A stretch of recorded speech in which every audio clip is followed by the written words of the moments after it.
ফ্রান্সে উগ্র ডানপন্থীদের হ্রাস টানল বামজোট।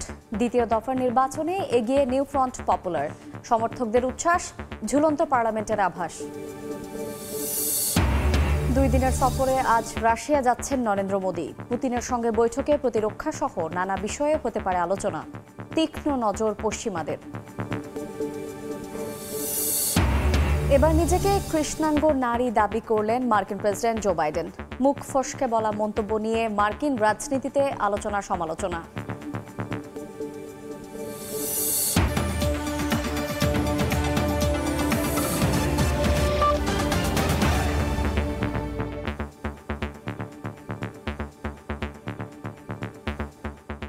আন্তর্জাতিক সময়ের সঙ্গে আছি আমি শায়লা রহমান ইমা।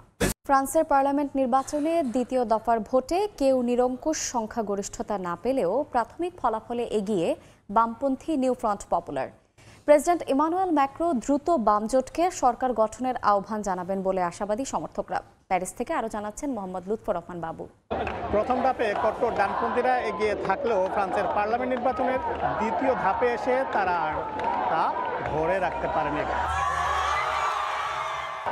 এককভাবে কোনো জোট সংখ্যাগরিষ্ঠতা না পেলেও নিউ ফ্রন্ট পপুলার এগিয়ে আছে দ্বিতীয় ধাপের ভোটের প্রাথমিক ফলাফল শেষে, এমনটাই জানা গেছে। এদিকে প্রেসিডেন্ট ইমানুয়েল ম্যাক্রোর জোট টোগেদার দ্বিতীয় অবস্থানে রয়েছে, আর তৃতীয় অবস্থানে নিয়েছে কট্টর ডানপন্থী মেরিন লোপেনের ন্যাশনাল র্যালি। প্রাথমিক ফলাফল ঘোষণার পর দেশটির নিউ ফ্রন্ট পপুলারের সমর্থকরা রাজধানী প্যারিস সহ ফ্রান্সের বিভিন্ন শহরে আনন্দ উচ্ছ্বাস আর মিছিল করে। সেই উচ্ছ্বাসে অংশগ্রহণ করে দেশটিতে বসবাসরত প্রবাসী বাংলাদেশিরাও। প্রাথমিক ফলাফল শেষে নিউ ফ্রন্ট পপুলারের নেতারা বলেছেন, জনগণের কাছে দেয়া তাদের যে অঙ্গীকার তা তারা বাস্তবায়নের চেষ্টা করবেন। নিউ ফ্রন্ট পপুলার যে নির্বাচনী ইস্তেহার ঘোষণা করেছিল, সেই ইস্তেহারে জনগণ সন্তুষ্ট হয়ে তাদেরকে জয়ী করেছে। আমি মনে করি প্রেসিডেন্ট ম্যাক্রো তাদেরকে সরকার গঠনের জন্য আহ্বান জানাবেন। ফ্রান্স দীর্ঘজীবী হোক। আমরা আজকে অনেক উৎসাহিত এবং আমরা অনেক আনন্দিত। দীর্ঘ উৎকণ্ঠার পরে আজকে ভোটাররা আমরা যারা ভোট দিয়েছিলাম, এখানে আমাদের বিজয় হয়েছে। আমরা আজকে উৎফুল্ল। এদিকে এককভাবে সংখ্যাগরিষ্ঠতা না পাওয়ায় কে হবেন প্রধানমন্ত্রী কিংবা কোয়ালিশন সরকার গঠিত হবে কিনা সেগুলো জানার জন্য আরও অপেক্ষা করতে হবে।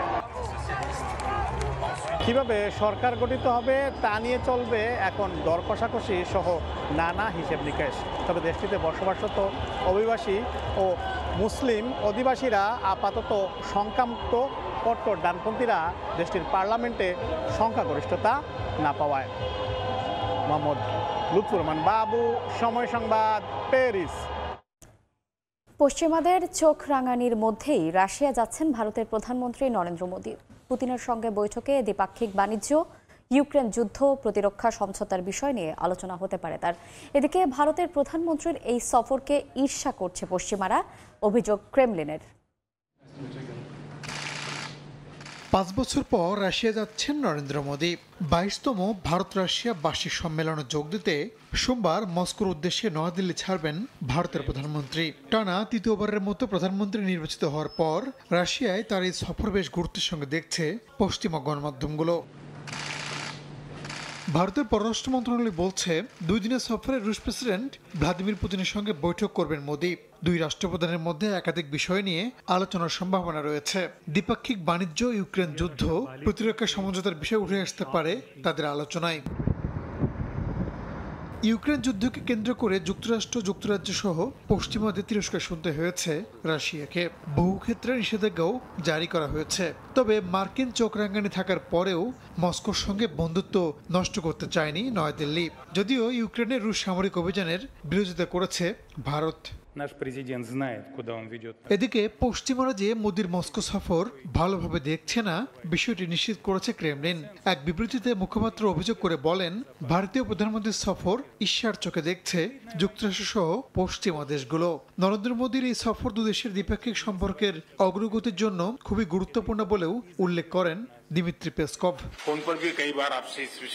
মোদির শেষ রাশিয়া সফর ছিল 2019 সালে। এবারে দুদিনের সফর শেষে রাশিয়া থেকে অস্ট্রিয়াতে যাবেন তিনি। এর একদিন পর ফিরবেন ভারতে। রাহানুল রানা, সময় সংবাদ। এবার নিজেকে কৃষ্ণাঙ্গ নারী দাবি করলেন মার্কিন প্রেসিডেন্ট জো বাইডেন।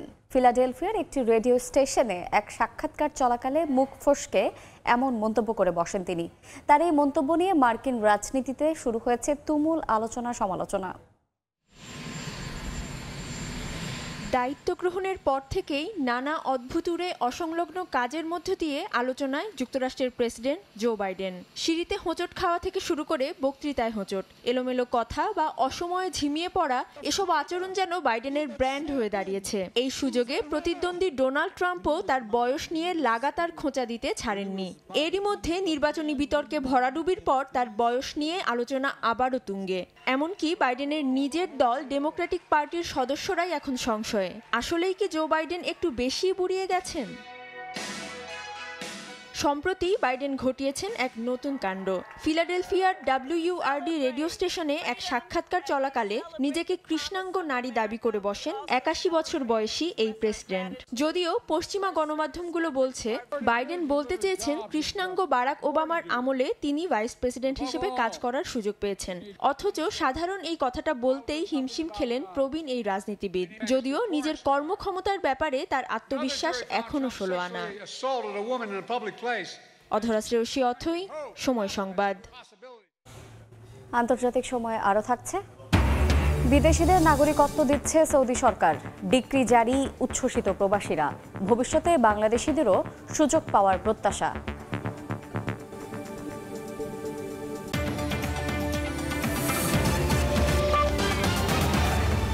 বিদেশিদের নাগরিকত্ব দিচ্ছে সৌদি সরকার। এরই মধ্যে বেশ কয়েকজন বিজ্ঞানী, চিকিৎসক, গবেষক, উদ্যোক্তা সহ বিভিন্ন পেশার ব্যক্তিদের নাগরিকত্ব দেওয়া হয়েছে। এমন উদ্যোগ বেশ সাড়া ফেলছে প্রবাসীদের মধ্যে। দেশটিতে ভবিষ্যতে বাংলাদেশিরাও নাগরিকত্ব গ্রহণ করতে পারবেন বলে প্রত্যাশা তাদের। রিয়াদ থেকে আরিফুর রহমানের রিপোর্ট। মধ্যপ্রাচ্যের সমৃদ্ধ ও বৃহৎ আয়তনের দেশ সৌদি আরব। দেশটির প্রধানমন্ত্রী যুবরাজ মোহাম্মদ বিন সালমানের ক্ষমতা গ্রহণের সময় থেকে নানা পরিবর্তন আসছে অভ্যন্তরীণ নিয়ম নীতিতে। ভিশন 2030 নামে এক নতুন পরিকল্পনার ঘোষণা দেওয়ার পর থেকে একে একে পেট্রোডলার থেকে নির্ভরতা কমিয়ে সৌদি আরব এখন পশ্চিমাদের আদলে নাগরিকত্ব সহ বিভিন্ন সুযোগ সুবিধার দুয়ার খুলে দিচ্ছে বিদেশিদের জন্য। সৌদি আরব এবার বিদেশি বিভিন্ন শ্রেণী পেশার মানুষকে নাগরিকত্ব দিচ্ছে। গেল বৃহস্পতিবার দেশটিতে বেশ কয়েকজন বিজ্ঞানী, চিকিৎসক, গবেষক, উদ্যোক্তা সহ বিভিন্ন পেশার ব্যক্তিদের নাগরিকত্ব দেওয়া হয়েছে। বিশ্বের বিভিন্ন দেশের সৃজনশীল ব্যক্তিদের আকৃষ্ট করতে এমন উদ্যোগ বলে মনে করা হচ্ছে। সৌদির রাজকীয় আদেশের অংশ হিসেবে নাগরিকত্ব প্রদানের বিষয়ে ডিগ্রি জারি করা হয়। তবে এখন পর্যন্ত ঠিক কতজনকে এই নাগরিকত্ব দেওয়া হয়েছে তার সংখ্যা প্রকাশ করা হয়নি। বিশ্লেষকরা বলছেন যুবরাজ সালমান তার ভিশনে পৌঁছানোর লক্ষ্যেই বিভিন্ন সেক্টরে প্রতিভাবান ও দক্ষ লোকদের সন্ধান করছে। যাদের নাগরিকত্ব দেওয়া হয়েছে তাদের মধ্যে রয়েছে যুক্তরাষ্ট্র, যুক্তরাজ্য, ফ্রান্স ও সিঙ্গাপুরের মানুষ। দেশটিতে বসবাসরত প্রবাসীরা মনে করছেন অদূর ভবিষ্যতে প্রবাসী বাংলাদেশিরাও এমন সুযোগ পেতে পারেন। বর্তমান সৌদি সরকার ডাক্তার, ইঞ্জিনিয়ার ও ইনভেস্টরদেরকে নাগরিকত্বের সুযোগ দিয়েছে। এতে আমাদের বাংলাদেশি প্রবাসীরাও সুযোগ পাবে। আমাদের বাঙালি ভাইরাও এইখানে অনেক ভালো ভালো পোস্টিংয়ে জব করে, ডক্টর, ইঞ্জিনিয়ার, বিজনেসম্যান। ইনশাল্লাহ আশা করি তারাও এই সুযোগটা গ্রহণ করতে পারবে। সময়ের সাথে সাথে তাদের চিন্তা ভাবনাকে পরিবর্তন করেছে। প্রবাসীদেরকে, যোগ্য প্রবাসীদেরকে তারা নাগরিকত্ব দিচ্ছে। এতে আমরা বাংলাদেশি হিসাবে আনন্দিত। 2021 সালে প্রথমবার বিদেশিদের এমন নাগরিকত্ব অনুমোদন দেন সৌদি যুবরাজ মোহাম্মদ বিন সালমান। সে সময় পবিত্র কাবার গিলাফের ক্যালিগ্রাফার বাংলাদেশের মুখতার আলিমকে নাগরিকত্ব দেওয়া হয়। 3 বছর পর আবারও এই অনুমোদন মিলল। আরিফুর রহমান, সময় সংবাদ, সৌদি আরব। হিজরি নতুন বছরে পবিত্র কাবা শরীফের গিলাফ পরিবর্তন করা সৌদি আরবের ঐতিহ্য। রোববার স্থানীয় সময়ে দেয়া হয় নতুন গিলাফ। সুতির কাপড়ের উপর সিল্কের সুতা দিয়ে লেখা থাকে পবিত্র কোরআন শরীফের আয়াত। কয়েকজন মিলে সারিবদ্ধভাবে নিয়ে যাচ্ছেন পবিত্র কাবা শরীফের নতুন গিলাফ। এরপর ধীরে ধীরে তা কাবা শরীফের উপর টেনে তুলছেন কয়েকজন। রোববার মুসলমানদের ধর্মীয় স্থান কাবা শরীফে এভাবেই নতুন কিসোয়া স্থাপন করে কাবা কর্তৃপক্ষ। হিজরি নতুন বছরে গিলাফ পরিবর্তন করা সৌদি আরবের হাজার বছরের ঐতিহ্য।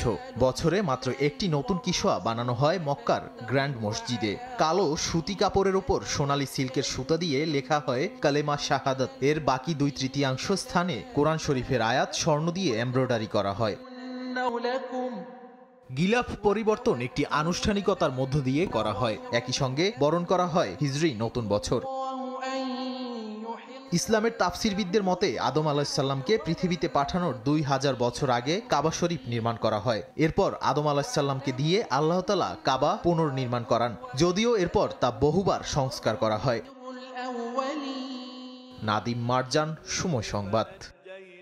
রাম মন্দির নির্মাণ, দেশের সংখ্যাগরিষ্ঠ হিন্দুদের অগ্রাধিকার দেওয়ার মতো নানা রকম ধর্মীয় মেরুকরণের অভিযোগ বিজেপি শাসিত এনডিএ সরকারের বিরুদ্ধে। তারপরও 140 কোটি মানুষের দেশে তৃতীয়বারের মতো ক্ষমতায় জোটটি।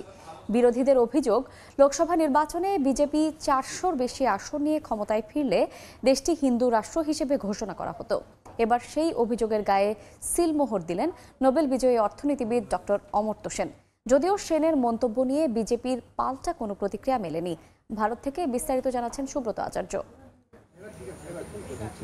বরাবরই বিজেপির কট্টর সমালোচক হিসেবে পরিচিত অর্থনীতিতে নোবেল বিজয়ী অমর্ত্য সেন হিন্দুত্ববাদ, বেকারত্ব, ধর্মীয় মেরুকরণ ছাড়াও প্রাথমিক স্তরে শিক্ষার মান উন্নয়ন সহ নানা ইস্যুতে দিনকে দিন নোবেল বিজয়ীর কঠোর সমালোচনার মুখে বিজেপি। প্রায় 6 মাস ইউরোপে থাকার পর সম্প্রতি কলকাতায় ফিরে বিমানবন্দরেই বিজেপির বিরুদ্ধে কার্যত বোমা ফাটিয়েছিলেন প্রবীণ অর্থনীতিবিদ। এবার আরও এক ধাপ এগিয়ে দেশের হিন্দুত্ববাদের সমর্থকদের খোঁজা দিয়েছেন অমর্ত্য সেন। বলেছেন, হিন্দু রাষ্ট্র করার চেষ্টা পুরোপুরি রোখা যায়নি, তবে আপাতত থামিয়ে দেওয়া হয়েছে। নিজের দাতব্য সংস্থা প্রতিচির কেন স্কুলে যাই সহযোগিতার সহজ পাঠ শীর্ষক এক সভায় প্রধান বক্তা হিসেবে দেশের সার্বিক শিক্ষা ব্যবস্থার কড়া সমালোচনাও করেন নোবেল বিজয়ী। এরপর উপস্থিত সাংবাদিকদের নানা প্রশ্নের উত্তর দিতে গিয়ে বিজেপির হিন্দুত্ববাদ নিয়ে গেরুয়া শিবিরকে তীব্র কটাক্ষ করেন। দেশের সাধারণ মানুষকে ধর্মীয় মেরুকরণে প্রলুব্ধ না হওয়ার আহ্বানও জানান তিনি। সেটা নির্বাচনে ফলাফলের মধ্যে প্রতিফলিত আমরা দেখতে পাচ্ছি। এই নয় যে নির্বাচনের ফলে এটা ঘটলো বলে নির্বাচনের ফলাফল ভিন্ন হয়ে গেল। অমর্ত্য সেন পশ্চিমবঙ্গের শান্তিনিকেতনের বাসিন্দা। বেশ কয়েক বছর ধরে কেন্দ্রীয় সরকারের অধীনে থাকা বিশ্বভারতী বিশ্ববিদ্যালয়ের সঙ্গে তার পৈতৃক বাড়ি নিয়ে আইনি জটিলতায় ভুগছেন তিনি। যদিও অমর্ত্য সেনের পক্ষে পশ্চিমবঙ্গের মুখ্যমন্ত্রী মমতা বন্দ্যোপাধ্যায় নিজে সব ধরনের আইনি সহযোগিতার আশ্বাস দিয়েছেন এবং আইনিভাবে সহযোগিতাও করছেন। এতে করে অমর্ত্য সেনের বিজেপির বিরুদ্ধে কঠোর সমালোচনাকে অনেকেই রাজনৈতিক দৃষ্টিকোণ থেকেও দেখছেন বলে মনে করা হয়। সুব্রত আচার্য, সময় সংবাদ, ভারত। পরিবেশের জন্য ক্ষতিকর প্লাস্টিকের তৈরি বোতল নষ্ট করে ফেলা এবং পুনরায় ব্যবহারের জন্য উপযুক্ত বোতলকে প্রক্রিয়াজাত করার যে ডিপোজিট রিটার্ন স্কিম আয়ারল্যান্ড চালু করেছিল, তা দারুণভাবে সাড়া ফেলছে পুরো দেশ জুড়ে। এই স্কিমে দেশটি নির্ধারিত সময়ের আগেই লক্ষ্যমাত্রায় পৌঁছাতে পারবে বলে ধারণা করা হচ্ছে। আয়ারল্যান্ড থেকে সৈয়দ জুয়েলের রিপোর্টে বিস্তারিত। প্লাস্টিকের বোতল পরিবেশের জন্য হুমকি। বিশ্বজুড়ে এর নিয়ন্ত্রণ করা না হলে অচিরেই ভয়াবহ বিপর্যয় নেমে আসবে। এই পরিস্থিতি মোকাবিলায় 2022 সালে ইউরোপের অনেক দেশ চালু করেছে ডিপোজিট রিটার্ন স্কিম, যেখানে প্লাস্টিকের বোতল বা ইস্পাতের তৈরি বোতল ক্রয়ের সময় বাড়তি টাকা গুনতে হয় ক্রেতাকে, যা আবার ব্যবহার শেষে ফেরত দেওয়া যায়। আয়ারল্যান্ডে গেল ফেব্রুয়ারি থেকে এই স্কিম চালু করা হয়। পুরো দেশ জুড়ে 2300 রিভার্স ভেন্ডিং মেশিন বসানো হয়, যেখানে ভোক্তা তাদের ব্যবহারের বোতলগুলো জমা দিয়ে রসিদ নিয়ে দোকান থেকেই সে অর্থ ফেরত পাবেন। দেশটিতে এই ডিপোজিট রিটার্ন স্কিম এতটাই সাড়া ফেলেছে যে জুন মাস পর্যন্ত 120 মিলিয়নেরও বেশি বোতল সংগ্রহ করেছে আয়ারল্যান্ড। ইউরোপীয় ইউনিয়ন আগামী 2025 সাল নাগাদ 77% প্লাস্টিক ও অ্যালুমিনিয়াম বোতল সংগ্রহের যে লক্ষ্যমাত্রা দিয়েছিল আয়ারল্যান্ডকে, এই ধারা অব্যাহত থাকলে সে সময়ের আগেই লক্ষ্যে পৌঁছে যাবে দেশটি। আয়ারল্যান্ডে এই স্কিম সফল হওয়ায় অন্যান্য দেশও পরিবেশ রক্ষায় তাদের অনুকরণ করবে বলে মনে করেন এখানে বসবাসরত প্রবাসী বাংলাদেশিরা।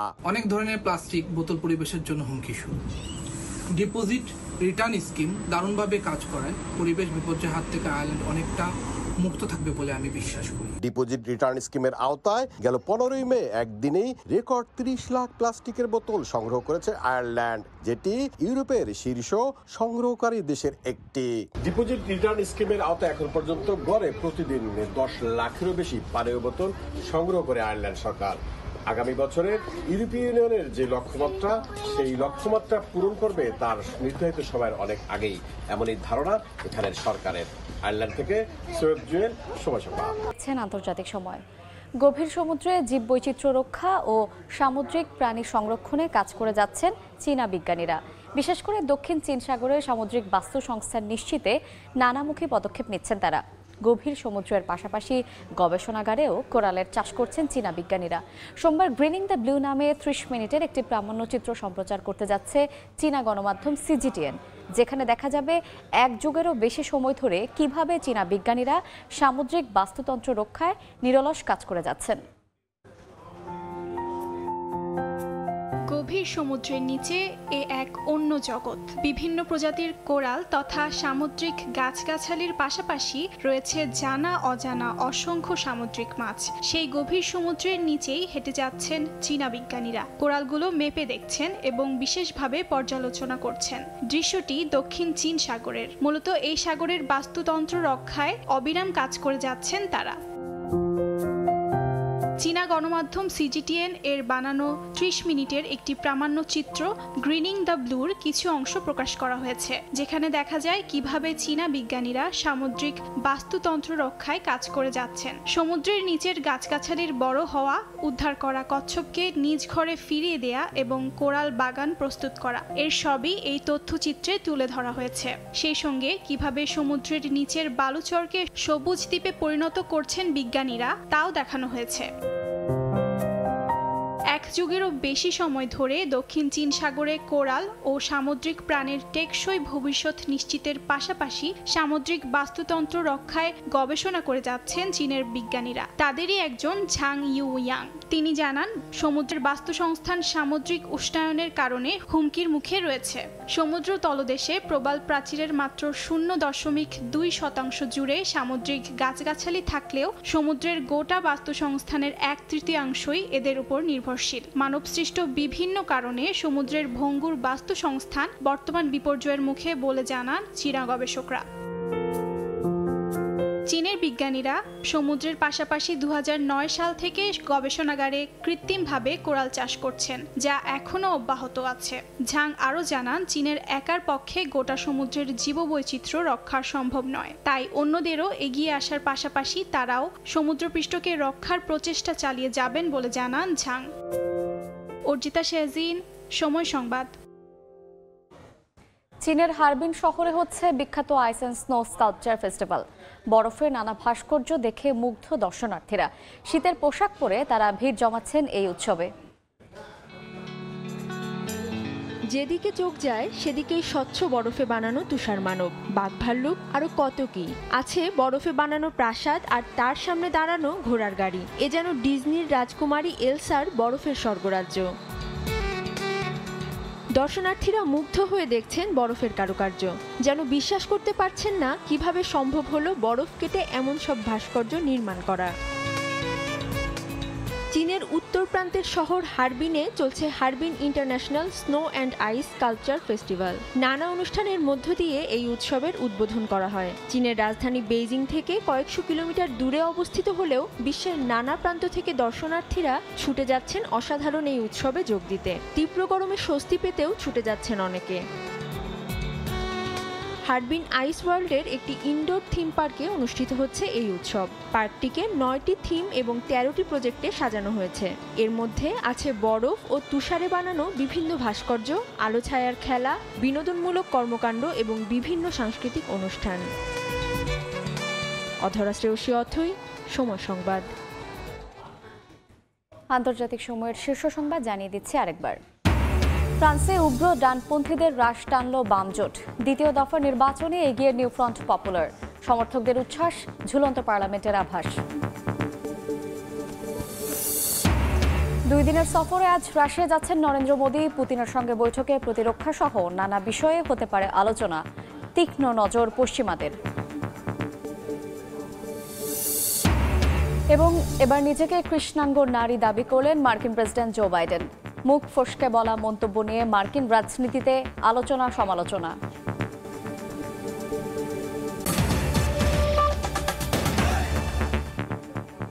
এ ছিল আন্তর্জাতিক সময়। এরপর সময় সংবাদের সঙ্গে থাকবেন সহকর্মী মাহদি ইসলাম ধ্রুব। ইমা, আপনাকে ধন্যবাদ। সময় সংবাদ নিয়ে ফিরছি কিছুক্ষণ পর, সঙ্গেই থাকুন সময়।